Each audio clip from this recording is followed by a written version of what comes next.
Hey hi friends. So last எபிசோடில் பார்த்தீங்கன்னா ஸ்டார்டிங்கில் நம்ம பார்த்துருப்போம்ல, இந்த ஆர்கியாலஜிஸ்ட் எல்லாருமே சேர்ந்து ஒரு ஸ்டோனை வச்சு ரிசர்ச் பண்ணிட்டு இருந்திருப்பாங்கல்ல. அந்த ஸ்டோனை இப்போ யாரோ ஒருத்தங்க திருடிட்டு போயிட்டாங்க. அது யாராக இருக்கும் அப்படின்னு சொல்லிட்டு நம்ம டிடெக்டிவும் போய் பார்த்துட்டு இருக்காரு. ஸோ இதுக்கப்புறம் நடக்க போகிறத நம்ம இந்த எபிசோடில் பார்க்கலாம். அண்ட் என்னோட வாய்ஸ் கொஞ்சம் ஒரு மாதிரி தான் இருக்கும், ஏன்னா எனக்கு மூக்கு அடிச்சிருக்குது. அதனால் நீங்கள் கொஞ்சம் அட்ஜஸ்ட் பண்ணி தான் கேட்கணும், சாரி. ஸோ வாங்க இப்போ நம்ம இந்த ஸ்டோரிக்குள்ளே போயிடலாம். ஸ்டார்டிங் சீனில் பார்த்தீங்கன்னா அடுத்து இன்னொரு பக்கம் பார்த்தீங்கன்னா நம்ம ஜாங் இருக்கான்ல, அவன் இந்த கெட்ட சக்திகள் எல்லாமே நரகத்திலிருந்து பூமிக்கு எப்படி வருது, அவங்க இருக்கக்கூடிய இடத்த நம்ம கண்டுபிடிக்கணும் அப்படின்னு சொல்லிட்டு காடு மேடெல்லாம் ஒரு மிஷினை வச்சு தேடிட்டு இருந்திருப்பான்ல. அவங்ககிட்ட பார்த்தீங்கன்னா இப்போ வரைக்கும் எந்தவித இம்ப்ரூவ்மெண்ட்டுமே கிடைக்கல. இப்போ வரைக்கும் பார்த்தீங்கன்னா அதே மாதிரி தான் காடு மேடும் அலைஞ்சிட்டு இருப்பான். ஒரு கட்டத்துக்கு மேலே அவனுக்கே வெறுப்பு வந்துடுது. உடனே நம்ம டிடெக்டிவ்க்கு கால் பண்ணி, ஏன் அங்கிள், நீங்கள் சொன்ன மாதிரியே அந்த தீய சக்தியை கண்டுபிடிக்கிறதுக்காக நானும் எல்லா இடத்துலையுமே அலைஞ்சு தெரிஞ்சிட்டு இருக்கேன். ஆனால் இப்போ வரைக்கும் எனக்கு அந்த தீய சக்திகள் எங்கே இருக்குது அப்படின்னு சொல்லி ஒரு சின்ன ஹிண்ட் கூட கிடைக்கல அப்படின்னு சொல்லும்போது உடனே பார்த்தீங்கன்னா இந்த டிடெக்டிவும், ஐயோ இப்படி இவன் நெகட்டிவாக பேசிட்டே இருந்தானா கண்டிப்பாக இந்த பிளானை வந்து ட்ராப் பண்ணிடுவான், அதுக்கு நம்ம விடக்கூடாது, இவனை எப்படியாவது நம்ம அந்த இடத்த கண்டுபிடிக்க வைக்கணும் அப்படின்னு சொல்லிட்டு, டேய் இன்னிலாம் என்னடா ஒரு தலைவன் வச்சுக்கோயேன், எந்த நேரத்துலையும் அவன் கைவிடவே கூடாதுடா, எல்லா விஷயத்தையுமே வந்து அவன் கிளியராக அண்டர்ஸ்டாண்ட் பண்ணிக்கணும். நீ என்ன இப்போ இந்த மாதிரி சின்ன விஷயத்துக்கு இந்த மாதிரி விட்டுட்டு வரேன்னு சொல்கிற, போய் நல்லா தேடு அப்படின்னு சொல்லும்போது, ஆமாம் நான் தானே நம்ம டீமுக்கு அடுத்த தலைவன், ஸோ கண்டிப்பாக நான் தேடுறேன் அப்படின்னு சொல்லிட்டு அவனு பார்த்தீங்கன்னா முட்டாத்தனமாக மோட்டிவேட் ஆகிட்டு மறுபடியும் அந்த தீய சக்திகள் இருக்கக்கூடிய இடத்த கண்டுபிடிக்கணும் அப்படின்னு சொல்லிட்டு அந்த காட்டுக்குள்ளே போயிட்டு இருக்கான். இப்போ அப்படியே நெக்ஸ்ட்டு அந்த ஜாங்கு, அப்புறம் ஹீரோ, அப்புறம் அந்த டிடெக்டிவ், இவங்களை தவிர மற்ற எல்லாருமே பார்த்தீங்கன்னா ஏதோ ஒரு அனாத ஆசிரமத்துக்கு தான் வந்திருக்காங்க. ஆக்சுவலாக நம்ம கடவுள்கள் எல்லாருமே பார்த்தீங்கன்னா அந்த ஏஞ்சல் குரூப் இருக்குல்ல, கடன் கொடுக்குற நிறுவனம், அது எல்லாத்தையுமே நடத்தி நிறைய பணம் சம்பாதிக்கிறது மட்டும் இல்லாமல் இந்த மாதிரி அடிக்கடி நாட்டுக்கு நல்லதும் பண்ணுவாங்க போல. அதுக்காக தான் இந்த அனாத ஆசிரமத்துக்கு நிறைய சாப்பாடுலாம் இவங்களால முடிஞ்ச அளவுக்கு வாங்கிட்டு வந்திருக்காங்க. அது எல்லாத்தையுமே கொடுக்கறதுக்காக இவங்க ஒரு பக்கம் போயிட்டு இருக்கும்போது இன்னொரு பக்கம் நம்ம டேசனை பார்க்கறதுக்காக அந்த தாத்தாவும் பாட்டியும் வந்திருக்காங்க. இவங்களுக்கு ஒன்றுமே புரியல, ஏன்னா திடீர்னு என் வீடு வரைக்கும் வந்திருக்கீங்க அப்படின்னு கேட்க, அது ஒன்றும் இல்லை, நீ கொடுத்த பணம் எல்லாத்தையுமே கொடுத்துட்டு போலான்னு தான் வந்தோம் அப்படின்னு சொல்லும்போது அவனுக்கு ஒன்றுமே புரியல. ஏன் தாத்தா பாட்டி என்னாச்சு ஏன் அப்படின்னு மாதிரி கேட்க, அந்த பாட்டியை உட்காந்து சொல்ல ஆரம்பிக்கிறாங்க, இங்கே பாரு உனக்கு நல்லாவே தெரியும், அந்த கடை வந்து என் அம்மா இதுக்கு முன்னாடி வேலை பார்த்த கடை, என் அம்மா தான் அந்த கடையவே ஆரம்பிச்சு வச்சாங்க. ஸோ அப்படி இருக்கும்போது அந்த கடையை நான் இப்படி ஈஸியாகலாம் விட்டுட்டு போக மாட்டேன், என் உயிர் இருக்கிற வரைக்கும் நான் அந்த கடையில் உழைச்சிட்டு தான் இருப்பேன். அதுவும் இல்லாமல் அந்த கடை இப்போ இருக்குது அப்படின்னாலே அதுக்கு நீ தான் ஒரு காரணம், ஏன்னா எனக்கு கொஞ்சம் சின்ன வயசில் இருக்கும்போது அந்த கடையையும் என்னோட அம்மாவையும் நீ தானே காப்பாற்றின அப்படின்னு சொல்லும்போது நமக்கு இப்போ அந்த ஃப்ளாஷ்பேக்லாம் காட்ட ஆரம்பிக்கிறாங்க. அது பார்த்தீங்கன்னா அது ஒரு 80s மாதிரி இருக்கு. அந்த நேரத்தில் நம்ம கடவுள்கள் எல்லாருமே அந்த காலத்து கெட்டப்லாம் போட்டுட்டு இருக்காங்க. அந்த நேரத்துலேருந்தே நம்ம ஆளுங்க இந்த தப்பு பண்ணுற ஆட்களுக்கு தான் கடன் கொடுத்துட்டு இருப்பாங்க போல. இப்போ அதே மாதிரி ஏதோ ஒரு பெரிய ரவுடிக்கு அவங்க கடன் கொடுத்துருக்காங்க, அவன் இப்போ வரைக்கும் நமக்கு காசே கொடுக்கல அப்படின்னு மாதிரி டேசன் கிட்ட அந்த மற்ற கடவுள்கள்லாம் சொல்லும்போது, என்னடா சொல்றீங்க, நம்ம கிட்ட காசு வாங்கிட்டு காசு கொடுக்காம இருக்கானா, அவனை எப்படி நம்ம சும்மா விட முடியும், வாங்க எல்லாருமே போய் அவனை ஒரு கை பார்த்துடலாம் அப்படின்னு சொல்லிட்டு எல்லாருமே சேர்ந்து பார்த்தீங்கன்னா அந்த இடத்துக்கு போயிருப்பாங்க. ஆக்சுவலாக அந்த டைமில் நம்ம பாட்டி சின்ன பொண்ணாக இருந்திருப்பாங்க, அவங்களுக்கு அந்த விஷயத்தை எப்படி ஹேண்டில் பண்ணுறதுனே தெரியல. எல்லா பக்கமும் அந்த ரவுடிங்களும் அவனுடைய ஆட்களும் பார்த்தீங்கன்னா இடத்த நாசகதி பண்ணிட்டு இருக்காங்க, இந்த இடத்த நீங்கள் காலி பண்ணிட்டு போக மாட்டீங்களா அப்படின்னு சொல்லிட்டு. ஸோ இப்படி இந்த மாதிரி நாசகதி பண்ணிட்டு இருக்கும்போது டக்குன்னு அந்த இடத்துக்கு நம்ம ஆளுங்க வந்துடுறாங்க. அதுலேயும் நம்ம டேசன் இருக்கா பார்த்தீங்களா, அவன் வழக்கம் போல எல்லாருக்கிட்டையும் பயங்கரமான ஒரு பஞ்சை விடும்போது அப்படியே அவனுங்களும் சுருண்டு விழுந்துடுறானுங்க. இப்படி நம்ம டேசன் பயங்கரமாக சண்டை போட்டு கடைசியில் அதை முடிக்கும் போது அவன் மேலே பயங்கரமாக சூரிய ஒளிலாம் அடிக்குமா. அந்த நேரத்தில் தான் நம்ம பாட்டி அப்படியே அவனை பார்க்கும்போது ஒரு கடவுளை பார்க்குற மாதிரி அவங்களுக்கு தோணிருக்கும். அப்போ தான் ஃபர்ஸ்ட் டைம் அவங்க கண்டும் பிடிச்சிருப்பாங்க, இவன் வந்து ஒரு நார்மலான மனுஷன் கிடையாது, இவன் ஒரு கடவுள் அப்படின்னு சொல்லிட்டு. அந்த டைம்ல இருந்தே நம்ம டேசனுக்கும் அவங்களுக்கும் ஒரு நல்ல ஃப்ரெண்ட்ஷிப் ஆயிடுச்சு. ஸோ இப்போ இந்த ஃப்ளாஷ்பேக் எல்லாமே சொல்லிட்டு, அன்னைக்கு எங்கள் அம்மா கிட்ட இருந்து அந்த கடையை காப்பாற்றுறது நீங்கள் தான், அப்படி இருக்கும்போது இன்னைக்கு மட்டும் நான் இந்த கடையை காலி பண்ணிட்டு எப்படி போக முடியும், அதெல்லாம் என்னால் முடியாது, நான் இங்கே தான் இருப்பேன் அப்படின்னு சொல்லும்போது நம்ம டேசனுக்கும் இதுக்கு மேலே என்ன பேசுறதுன்னே தெரியல. சரி ஓகே பாட்டி, நீங்கள் இங்கேயே இருங்க, என்னால் முடிஞ்ச அளவுக்கு உங்களுக்கு நான் நல்லாவே பாதுகாப்புலாம் கொடுப்பேன் அப்படின்னு சொல்லிட்டு பாட்டி எடுத்துகிட்டு வந்த சாப்பாடு எல்லாத்தையுமே பார்த்தீங்கன்னா நல்லா சாப்பிட்டுட்டு இருக்கான். ஸோ இது ஒரு பக்கம் இருக்க, இன்னொரு பக்கம் பார்த்தீங்கன்னா நம்ம ஆளுங்க எல்லாருமே அந்த அனாத ஆசிரமத்துக்கு போயிட்டு அவங்களுக்கு நிறைய சாப்பாடுலாம் கொடுத்துருப்பாங்களா அந்த பசங்களுக்குலாம். அப்படி கொடுத்துட்டு இருக்கும்போது நம்ம மிரு இருக்கால, அவளுக்கு ஏதோ ஒரு கற்பனையில் சில விஷயங்கள்லாம் தோன்ற ஆரம்பிக்குது. என்னன்னா தீய சக்திகளோட தலைவன் ஆகிய வந்து நம்ம கடவுள்களை எதிர்க்கிறாங்க. அந்த நேரத்தில் ஒருத்தர் அவங்ககிட்ட அடி வாங்கி எல்லாருமே கீழே மயங்கி விழுந்த மாதிரி தெரியுது. ஸோ அதெல்லாம் பார்க்கும்போது இவளுக்கு பயமா இருக்கு, எங்க ஃபியூச்சர்ல நம்ம ஆளுங்க எல்லாருமே சேர்ந்து அவங்ககிட்ட அடி வாங்கி இறந்து போயிடுவாங்களோ அப்படின்ட்டு. பட் இருந்தாலும் இந்த விஷயத்தை பத்தி மற்றவங்க கிட்ட சொல்லவே இல்லை. அவ அப்படியே பார்த்தீங்கன்னா ஒரு மாதிரி மனசுக்குள்ளேயே வச்சுக்கிட்டா, ஏன்னா இதெல்லாம் வெறும் கற்பனை தானே, ஸோ இதை இதுக்காக நம்ம சொல்லி நம்ம டீம் ஆட்களை ஒரு மாதிரி கன்ஃபியூஸ் பண்ணணும் அப்படின்னு சொல்லி தான் எதுவுமே சொல்லலை. இப்போ அடுத்து நைட் ஆகுது. அந்த ரூஃப் டாப்ல இருக்கக்கூடிய நம்ம ஆகியையும் அவனுடைய அசிஸ்டன்ட் அந்த சாமினியும் காட்டுறாங்க. இப்போ பார்த்தீங்கன்னா நம்ம ஆகியோட கையில் ஒரு ரெட் கலரில் க்ளோ ஆகக்கூடிய ஒரு ஸ்டோன் இருக்கு. ஆக்சுவலாக இந்த ஸ்டோன் தான் அந்த ஆர்கியாலஜிஸ்ட் எல்லாருமே ரிசர்ச் பண்ணுறதுக்காக லேப்ல வச்சிருந்தது. அதை தான் இப்போ இவன் ஆட்டையை போட்டு வந்திருக்கான். அப்படின்னா நம்ம ஃபர்ஸ்டே கெஸ் பண்ணது கரெக்ட் தான். அந்த 3 பவர் ஸ்டோன் இருக்கு பார்த்தீங்களா, அதில் ஒரு பவர் ஸ்டோன் தான் இது. ஸோ இப்போ அந்த ஒரு ஸ்டோன் இவனுக்கு கிடைச்சிருச்சு. இப்போ அதில் இருக்கக்கூடிய பவர்ஸ் எல்லாத்தையுமே நம்ம ஆகி அப்படியே ஒரு மாதிரி அப்சர்வ் பண்ணிட்டு இருக்கான். அப்போ அந்த டைமில் சாமின் என்ன சொல்கிறானா, இன்னும் 2 ஸ்டோன் இருக்கு, அந்த ஸ்டோனில் இருக்கக்கூடிய பவர்ஸையும் நீங்கள் அப்சர்வ் பண்ணுங்க, ஏன்னா அது மூலமாக உங்களுடைய முழு பவரும் உங்களுக்கு கிடைக்கும், அதுக்கப்புறம் நான் கேட்டதையும் நீங்கள் கொடுப்பீங்க கண்டுபிடிப்பீங்க. அதான் இவன் கேட்டிருப்பான்ல இந்த சாகாவரம் வேணும் அப்படின்னு சொல்லிட்டு. ஸோ அது மட்டும் இல்லாமல் முக்கியமாக இதுக்கு முன்னாடி இந்த உலகம் எப்படி நரகம் மாதிரி இருந்துச்சோ அதே மாதிரி நீங்கள் இந்த உலகத்தை மாற்றணும், உலகத்தில் அதிகமான தீய சக்தியை நீங்கள் உருவாக்கணும் அப்படின்னு சொல்லிட்டு இவன் பார்த்தீங்கன்னா கிறுக்கு நாட்டமே பேசிகிட்டு இருக்கான். அந்த ஆகி சும்மா இருந்தாலும் இவன் சும்மா இருக்க மாட்டான் போல, ஏதாவது ஒன்று நோண்டி விட்டு அவனை ட்ரிகர் பண்ணிக்கிட்டே இருக்கிறான். இப்படி இவங்க 2 பேரும் ஒரு பக்கம் பேசிகிட்டு இருக்க இப்போ அப்படியே அடுத்த சீனில் நமக்கு ஒரு ஃப்ளாஷ்பேக் தான் காட்டுறாங்க. பல்லாயிரம் வருஷத்துக்கு முன்னாடி, அதாவது நல்ல சக்திக்கும் கெட்ட சக்திக்கும் ஒரு போர் நடந்து அதில் 4 கடவுள்கள் இறந்து போயிருப்பாங்கல்ல, அதெல்லாம் நடக்கிறதுக்கு முன்னாடி நடந்த ஒரு ஃப்ளாஷ்பேக் தான் காட்டுறாங்க. ஒரு நாள் நம்ம டிடெக்டிவும் ஹீரோவும் பார்த்தீங்கன்னா பேசிகிட்டே நடந்து போயிட்டு இருப்பாங்க. அந்த நேரத்தில் அவங்கள ஃபாலோ பண்ணி ஒரு சின்ன பையன் வந்துட்டு இருப்பான். யார் இந்த சின்ன பையன் அப்படின்னு சொல்லி நம்ம டேசன் தெரியாமல் கேட்கும்போது நம்ம டிடெக்டிவும் சொல்கிறாரு, இவன் தான் கடவுளால் தேர்ந்தெடுக்கப்பட்ட பையன், இவனுக்கும் நம்மள மாதிரி சில பவர்ஸ் எல்லாம் இருக்குது அப்படின்னு சொல்லும்போது, ஓ அப்படியா அப்படின்னு சொல்லிட்டு உடனே அந்த சின்ன பையன் கூட நம்ம டேசன் பார்த்தீங்கன்னா நல்லா ஜாலியாக விளையாண்டுட்டு இருந்திருப்பான். இப்படி நாட்கள் போக போக அந்த சின்ன பையன் பார்த்தீங்கன்னா நல்லா பெருசாகவே வளர்ந்துருப்பான். அந்த டைமில் தான் இவங்க அந்த தீய சக்திகள் கூடலாம் பயங்கரமாக சண்டை போட்டு இருந்திருப்பாங்க. ஸோ 2 பேருமே பார்த்தீங்கன்னா நல்லா தான் சண்டை போடுவாங்க, அந்த சின்ன பையனும் சரி அப்புறம் நம்ம டேசனும் சரி. இப்படி வெறித்தனமாக அந்த கெட்ட சக்திகள் எல்லாத்தையுமே அடித்து சாகடிச்சதுக்கப்புறம் ஒன்றா சேர்ந்து அங்கேருந்து போவாங்க. இப்படி இந்த ஃப்ளாஷ்பேக் எல்லாமே நமக்கு காட்டி முடிச்சதுக்கப்புறம் மறுபடியும் கதை ப்ரெசென்ட்டுக்கே வருது. இப்போ அப்படியே அடுத்த சீனில் பார்த்தீங்கன்னா இந்த அனாதாசிரமத்துக்கு சாப்பாடு கொடுக்கறதுக்காக போனாங்கல்ல, அவங்க எல்லாருமே மறுபடியும் வீட்டுக்கு வராங்க. அப்போ அந்த டைமில் தான் நம்ம ஜாங்கும் வரான். அவனை பார்த்து எல்லாருமே கேட்க ஆரம்பிக்கிறாங்க, ஏன்டா நீ எங்கள் கூட வரவே இல்லையே, எங்கே போயிருந்த அப்படின்னு கேட்க உடனே அவனை அடிச்சு விட்றான். அதுவா எனக்கு வேற ஒரு வேலை இருந்துச்சு அதான் போனேன் அப்படின்ட்டு. இவன் ஏன் இந்த மாதிரி பேய்கள் இருக்கக்கூடிய இடத்த கண்டுபிடிக்க போனேன் அப்படின்ற உண்மையை சொல்லாமல் இப்படி மாற்றி பேசிட்டு இருக்கான் அப்படின்னு பார்த்தீங்கன்னா நம்ம டிடெக்டிவ் முன்னாடியே சொல்லியிருப்பாரு போல, இந்த மாதிரி நீ பேய்களை கண்டுபிடிக்க போகிற விஷயத்த நீ மட்டும் தனியாக வச்சுக்கோ, வேற யார்ட்டையுமே சொல்லாத அப்படின்ட்டு. அதனால தான் இவனு யார்ட்டையுமே சொல்லாமல் இருக்கான். ஸோ அதுக்கப்புறம் இப்போ நம்ம ஆளுங்க எல்லாருமே ஒன்றா உட்காந்து சாப்பிட்டுட்டு இருக்காங்க. இதே நேரத்தில் இன்னொரு பக்கம் நம்ம டேசன் இருக்கான்ல, அவன் பார்த்தீங்கன்னா தூக்கத்திலேயே இதுக்கு முன்னாடி நம்ம பார்த்த அந்த ஃப்ளாஷ்பேக்கை கண்டினியூவாக நினச்சி பார்த்துட்டு இருக்கான். இது எல்லாத்தையுமே இவன் தான் நினைக்கிறான் போல.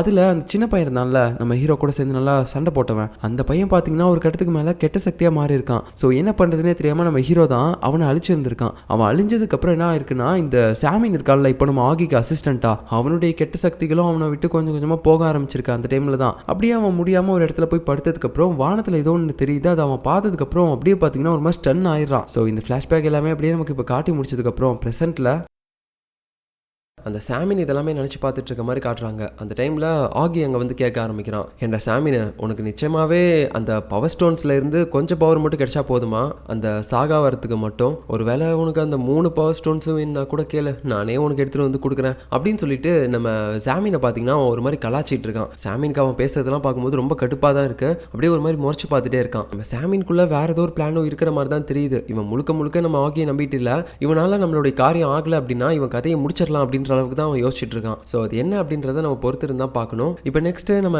டேசன் நல்லா தூங்கிட்டு இருப்பான். அப்போ அந்த இதுக்கு நம்ம டிடெக்டிவ் போயிட்டு, என்னடா நல்லா தூங்கிட்ட போல அப்படின்னு கேட்கும்போது, அங்கிள் நீங்கள் எப்போ வந்தீங்க அப்படின்னு கேட்க, நான் எப்பயோ வந்துட்டேன், சரி இந்த வீடியோ பாரு அப்படின்னு சொல்லி ஒரு சிசிடிவி ஃபுட்டேஜை காட்டுறாரு. ஸோ அந்த ஃபுட்டேஜில் பார்த்தீங்கன்னா இவர் கூட இப்போ போய் விசாரணை பண்ணிட்டு வந்திருப்பார்ல, அந்த ரிசர்ச் லேப்ல இருந்த ஒரு ஸ்டோன் வந்து காணாமல் போயிருந்திருக்கும் அப்படின்னு சொல்லிட்டு. ஸோ அங்கே இருக்கக்கூடிய சிசிடிவி கேமரா ஃபுட்டேஜ் தான் இது. ஸோ இதை பார்த்தோன்னே இவனுக்கு பயங்கரமான ஷாக் ஆயிடுச்சு. ஏன்னா அந்த ஸ்டோனை அப்போ வந்து திருடிட்டு போனது பார்த்தீங்கன்னா நம்ம ஆகி தான். ஸோ இதை பார்த்த உடனே டேசனுக்கு நம்பவே முடியல. இவனை தான் நம்ம 10,000 வருஷத்துக்கு முன்னாடி அந்த நரகத்தில் சீல் வச்சோம்ல, அப்படி இருக்கும்போது எப்படி மறுபடியும் வந்தான் அப்படின்னு சொல்லி குழப்பத்தோட பேசும்போது அங்கிளும் சொல்றாரு, இங்க பாருடா, நம்ம 10,000 வருஷத்துக்கு முன்னாடி இந்த மந்திர ஸ்டோன்ஸ் எல்லாத்தையுமே ஒரு இடத்துல மறைச்சு வச்சோம். அது எங்க வச்சோம் அப்படின்றது நமக்கே மறந்துருச்சு. ஆனா இந்த தீய சக்திகளோட தலைமை ஆகிக்கு நல்லா தெரிஞ்சிருக்கு அந்த ஸ்டோன்லாம் நம்ம எங்க மறைச்சு வச்சிருந்திருக்கோம் அப்படின்ட்டு. ஏன்னா அந்த மந்திர ஸ்டோன்ஸ்ல இருந்து வரக்கூடிய பவரை இவனால கண்டுபிடிக்க முடியுது. இப்போ இது எல்லாமே அவன் எடுக்கிறதுக்கான காரணம் அவனுடைய பவரை பெருக்கிக்கிறதுக்காக தான் இருக்கும். ஸோ அந்த 3 ஸ்டோன்ஸையும் அவன் எடுத்துட்டான் அப்படின்னா அவனுடைய பவர் மறுபடியும் முழுமை பெற்றோம். அதுக்கப்புறமேட்டு மறுபடியும் நம்மளால அவனை தடுக்கவே முடியாது. ஸோ ஏதாவது ஒன்று சீக்கிரமா நம்ம பண்ணணும் அப்படின்ற மாதிரி நம்ம டிடெக்டிவ் சொன்னாலும் நம்ம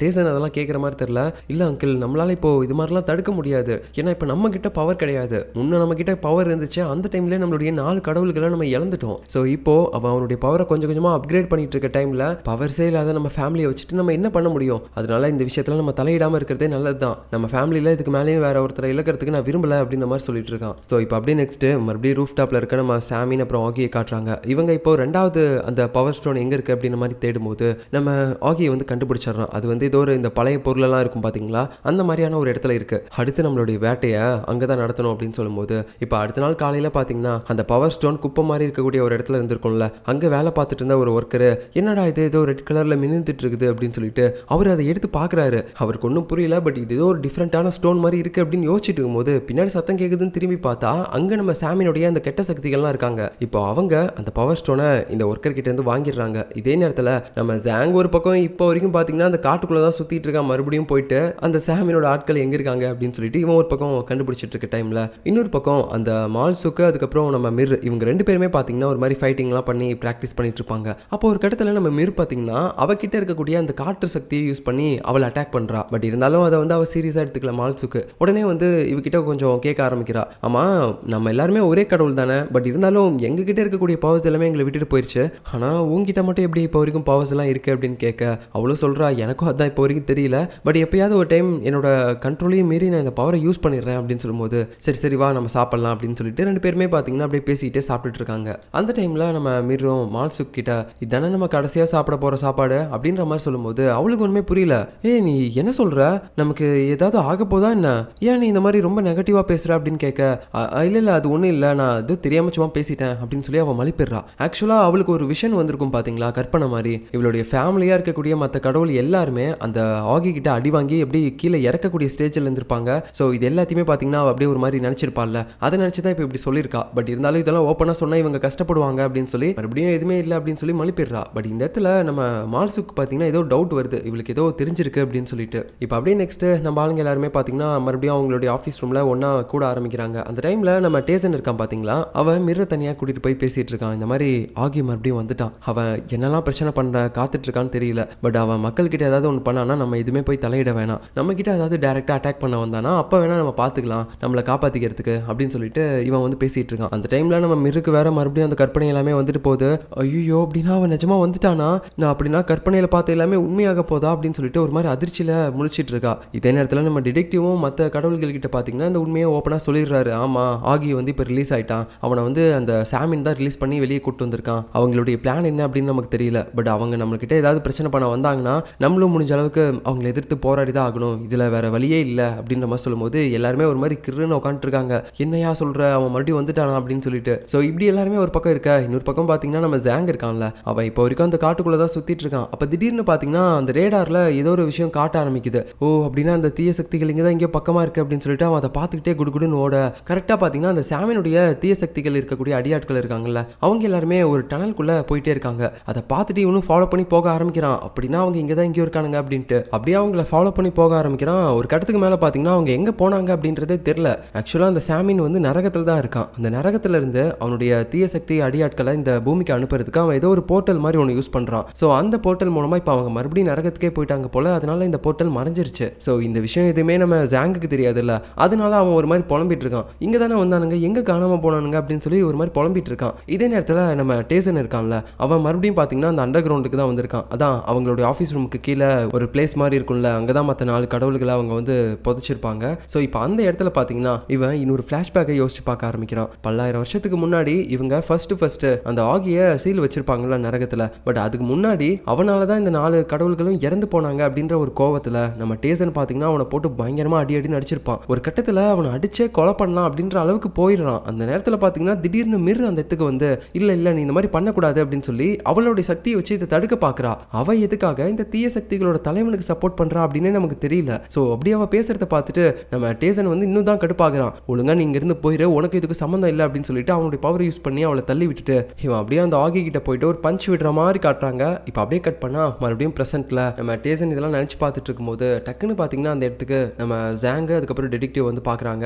இந்த மாதிரி அந்த சாமின் நரகத்திலிருந்து அவனுடைய கெட்ட சக்திகளை எப்படி பூமிக்கு அனுப்புறான் அப்படின்றத நாங்கள் கண்டுபிடிச்சிட்டோம். அதுக்கான வழி வந்து ஒரு டனலில் தான் இருக்குது. பட் அது எப்போ ஓப்பன் ஆகும் எப்போ க்ளோஸ் ஆகும் அப்படின்றது தான் எங்களுக்கு இப்போ வரைக்கும் தெரியல அப்படின்ற மாதிரி பேசிகிட்டு இருக்காங்க. இதே நேரத்தில் நரகத்தில் இருக்கக்கூடிய நம்ம சாமின் அப்புறம் ஆகியை காட்டுறாங்க. சாமின் வந்து இப்போ ஆகி கிட்ட சொல்லிட்டு இருக்கான், இந்த மாதிரி நம்ம கிட்ட இப்போ 2 பவர் ஸ்டோன்ஸ் இருக்கு, இன்னும் ஒரு பவர் ஸ்டோன் மட்டும் கிடைச்சிருச்சுன்னா உங்களுடைய பவரும் முழுமை பெற்றோம் அப்படின்னு சொல்லும்போது நம்ம ஆகியும் சொல்றான், பட் அந்த பவர் ஸ்டோன் இப்போ மிர் கிட்ட தானே இருக்கு, நம்ம எப்படி அவங்கள நெருங்கிறது, என்னதான் அவங்க யார்கிட்டயுமே பவர்ஸே இல்லைனாலும் டேசன் இப்போ வரைக்கும் ஸ்ட்ராங்காக தான் இருக்கான், அவனை தாண்டி எப்படி நம்ம மிர் கிட்ட இருக்கக்கூடிய அந்த ஸ்டோனை எடுக்கிறது அப்படின்னு கேட்க அதுக்கு தான் என்கிட்ட ஒரு பிளான் இருக்கு, அவங்க ஒன்றா இருந்தால் தானே ஸ்ட்ராங்காக இருப்பாங்க, அவங்கள நம்ம வீக் ஆகணும் அப்படின்ற மாதிரி பார்த்தீங்கன்னா இவன் பேசிட்டு இருக்கான். நம்ம சாமின் கிட்ட என்ன பிளான் இருக்கு அப்படின்னு தெரியல மிர் கிட்ட இருக்கக்கூடிய அந்த ஸ்டோன் எடுக்கிறதுக்கு. இப்போ அடுத்த நாள் காலையில் நம்ம டேசன் அதுக்கப்புறம் அந்த டிடெக்டிவ் இவங்க 2 பேருமே அந்த டனல் கிட்ட தான் போகிறாங்க. அதான் நேற்று நம்ம ஜாங் வந்து பார்த்துட்டு சொல்லியிருப்பான்ல அந்த டனல் கிட்ட. இப்போ மறுபடியும் அவங்க போயிட்டு அந்த டனல் கிட்ட நிற்கிறாங்க. மறுபடியும் எப்போ அந்த போர்ட்டல் ஓப்பன் ஆகும், அந்த தீய சக்திகள் எப்போ வருவாங்க அப்படின்னு சொல்லி வெயிட் பண்ணிட்டு இருக்காங்க. பட் அந்த தீய சக்திகள் இங்கே வரதுக்கு முன்னாடி நம்ம டேசனுடைய அந்த மனித ஃப்ரெண்ட்ஸ் இருப்பாங்கல்ல, அந்த தாத்தாவும் பாட்டியும், அவங்க கிட்ட போயிட்டு அவங்கள அடிச்சுக்கிட்டு இருக்காங்க. இவங்க எப்படி இந்த போர்ட்டல் வெளியாக வராமல் டக்குன்னு அந்த இடத்துக்கு போனாங்க அப்படின்னு சொல்லிட்டு ஒரு மாதிரி குழப்பத்தோட யோசிச்சுட்டு இருக்கும்போது இந்த பக்கம் நம்ம டிடெக்டிவ்க்கும் டேசனுக்கும் பார்த்தீங்கன்னா அந்த செயின்ல இருந்து ஒரு மாதிரி க்ளோ ஆக ஆரம்பிக்குது. ஸோ இது ஒரு ஆபத்து வந்துருச்சு அப்படின்னு யோசிச்சுட்டு இருக்க டைம்ல டக்குன்னு பார்த்தீங்கன்னா அந்த காங் இருக்கால, அவ கால் பண்ணி நம்ம டேசன் கிட்ட இந்த மாதிரி தீய சக்திகள் மறுபடியும் வந்துட்டாங்க, நீங்க அடிக்கடி பார்த்து பேசுவீங்கல்ல அந்த தாத்தாவும் பாட்டியும், அவங்க தான் இப்போ அந்த தீய சக்தி கிட்ட மாட்டிருக்காங்க அப்படின்னு சொல்லும்போது டேசனுக்கு செம்ம கோவம் வந்துருச்சு. உடனடியாக பார்த்தீங்கன்னா சரி ஓகே நம்ம ஆஃபீஸ் ரூம்லேயே மிர்ரை விட்டுட்டு போங்க, அவங்களுக்கு பாதுகாப்பாக யாரோ ஒருத்தர் கூடவே இருங்க, மற்ற எல்லாருமே சேர்ந்து அந்த பாட்டியையும் தாத்தாவையும் காப்பாற்ற போங்க, நானும் இப்போ அந்த இடத்துக்கு வந்துட்டு இருக்கேன் அப்படின்னு சொல்லிட்டு இவன் பார்த்தீங்கன்னா வேகமாக வண்டியில் போயிட்டு இருக்கான். இதே நேரத்தில் அந்த சாமினும் எங்கேயோ ஒரு இடத்துக்கு போயிட்டு இருக்க மாதிரி தெரியுது. அப்புறம் இந்த பக்கம் அந்த தாத்தாவை காட்டுறாங்க. அவரை பார்த்தீங்கன்னா பயங்கரமாக போட்டு அடிச்சிட்டு இருக்கும்போது அந்த தாத்தா வந்து சொல்றாரு பாட்டிக்கிட்ட, நீ இங்கிருந்து ஃபர்ஸ்ட் தப்பிச்சு போ அப்படின்னு சொல்லும்போது அவங்களுக்கும் கையில் அடிபட்டிருக்கு, வேற என்ன பண்றதுன்னே தெரியல, அங்கிருந்து ஓடிக்கிட்டு இருக்காங்க. அப்படி ஓடி போனவங்க அங்கே ஒரு பப்ளிக் டாய்லெட் இருக்கும், அதில் போய் ஒளிஞ்சுக்கிறாங்க. அதுக்கப்புறம் லேட்டாக தான் நம்பாளுங்க இங்கே வராங்க. டேசன் வந்த உடனே அந்த தாத்தாவை பார்த்து, ஐயோ தாத்தா உங்களுக்கு எதுவும் ஆகல, அம்மா பாட்டி எங்க அப்படின்னு கேட்க, அவங்க இந்த பக்கமாக தான் போனாங்க அப்படின்னு சொல்லி வழியை காட்டும் போது உடனே பார்த்தீங்கன்னா நம்ம ஹீரோவா அந்த இடத்துக்கு போறான். இந்த பக்கம் பாட்டி ரொம்ப பயத்தோட உள்ள உட்காந்துட்டு இருப்பாங்க. அப்ப அந்த தீய சக்திகளும் உள்ள வந்துடுறாங்க. போச்சு நம்ம பாட்டியோட கதை முடிஞ்சிச்சு அப்படின்னு யோசிச்சுட்டு இருக்க டைம்ல எப்படியோ சரியான நேரத்துக்கு டேசன் உள்ள வந்துடுறான். ஸோ அந்த தீய சக்திகளை பயங்கரமா போட்டு அடிச்சு அவங்க கதையை முடிச்சுட்டு நம்ம பாட்டி சேஃபா இருக்காங்க அப்படின்னு தெரிஞ்சதுக்கு அப்புறம் தான் அவனுக்கு நிம்மதியாவே இருக்கு. இதுக்கு தான் பாட்டி நான் அவங்களை வெளிநாட்டுக்கு போக சொன்னேன், இப்போ பாத்தீங்களா அப்படின்ற மாதிரி சொல்லிட்டு அவங்கள ஹாஸ்பிட்டல் அட்மிட் பண்ணுங்க அப்படின்னு சொல்லிட்டு நம்ம டிடெக்டிவ் கூட அனுப்பி வைக்கிறாரு. பட் அந்த நேரத்தில் தான் தெரிய வருது நம்ம டேசன் இங்க அடிச்சு மட்டையாக்கி இருப்பான்ல, அந்த தீய சக்திகள் மறுபடியும் எந்திரிக்குது. என்னடா நீங்க மறுபடியும் வண்டி வரீங்க அப்படின்னு சொல்லிட்டு நம்ம டேசன் இவங்க கூட இப்போ சண்டை போட ரெடி ஆகும்போது இந்த பக்கம் பாட்டியை காப்பாற்றி நம்ம ஆளுங்க கூட்டு போவாங்களா, அந்த நேரத்தில் இவங்களையும் சுற்றி இன்னும் நிறைய தீய சக்திகள் கவர் பண்ணிடுது. ஸோ இவங்க இப்படி ஒரு பக்கம் கஷ்டப்பட்டு இருக்க இதே நேரத்தில் அந்த பக்கம் மிரு இருந்தால அவளை பாதுகாக்கிறதுக்கு அந்த கிளினிக் வச்சிருக்க கடவுள் இருக்காங்களா பாங்க, அவங்க மட்டும்தான் இருப்பாங்க. ஸோ இவங்களை சுற்றியும் இப்போ நிறைய தீய சக்திகள் வந்துடுது. ஆக்சுவலாக இதுதான் நம்ம சாமியனோட பிளான் போல. அதாவது இந்த ஆட்கள் எல்லாருமே தனித்தனியாக பிரித்து அதுக்கப்புறம் நம்ம மிருக்கிட்ட இருக்கக்கூடிய மந்திர ஸ்டோனை எடுக்கணும் அப்படின்னு சொல்லி தான் இந்த மாதிரி ஒரு பிளானே பண்ணியிருக்காங்க. எல்லாருமே தனித்தனியாக பிரித்து இப்படி எல்லாமே ரொம்ப பரபரப்பாக போயிட்டு இருக்க இந்த நேரத்தில் அப்படியே கட் பண்ணி நமக்கு ஒரு ஃப்ளாஷ்பேக்கை காட்டுறாங்க. அது என்னன்னா இந்த கிளினிக் வச்சிருக்கக்கூடிய கடவுள் இருக்காங்கல்ல பாங்கு, அவங்க பார்த்தீங்கன்னா இந்த பிரச்சனைலாம் நடக்கிறதுக்கு முன்னாடியே ஏதோ ஒரு மருந்தை கண்டுபிடிக்க ட்ரை பண்ணிட்டே இருந்திருப்பாங்க. கடைசியில் அவங்க நினைச்ச மாதிரியே அந்த மருந்தை கண்டுபிடிக்கவும் செஞ்சிருப்பாங்க. அதுக்கப்புறம் இந்த பெண் கடவுள்கள் மட்டும் இருக்காங்கல்ல, நம்ம பாங்கு, காங்கு, மால்சுக்கு, இவங்க 3 பேர் மட்டும் பார்த்தீங்கன்னா ஏதோ ட்ரிப்பு மாதிரி ஏதோ ஒரு இடத்துக்கு போறாங்க. அந்த டைம்ல வந்து கேட்க ஆரம்பிக்கிறாங்க இந்த காங்கு மால்சு கிட்ட, ஆமா என்ன மற்ற ஆளுங்க யாரையுமே காணோம், அவங்களாம் எங்க போனாங்க அப்படின்னு கேட்க, அதுவா ஒருத்தன் நம்ம கிட்ட வட்டியும் கொடுக்காம அசலும் கொடுக்காம ஒரு மாதிரி அலக்கழிச்சிட்டே இருந்தான், இப்போ அவனை புரட்டி போட்டு காசை வாங்கிட்டு வரதுக்கு தான் போயிருக்காங்க அப்படின்னு சொல்லும்போது, ஓ சரி ஓகே அவங்க வரும்போது வரட்டும், நம்ம போய் என்ஜாய் பண்ணலாம் அப்படின்னு சொல்லிட்டு எல்லாருமே நல்லா ஜாலியாக ட்ரிப்புக்கு கிளம்புறாங்க. ஒரு இடத்துல கேம்ப்லாம் அடிச்சு அப்படியே ஒரு மாதிரி சாப்பாடுலாம் பண்ணி ஜாலியாக சாப்பிட்டுட்டு இருப்பாங்களா, அப்போ அந்த இடத்துக்கு இவங்களை பார்க்கறதுக்காக நம்ம மிரு வந்திருப்பா. உடனே இவங்களுக்கு ரொம்ப சந்தோஷமா இருக்கும். அப்படியே ஜாலியாக டான்ஸ்லாம் ஆடிக்கிட்டு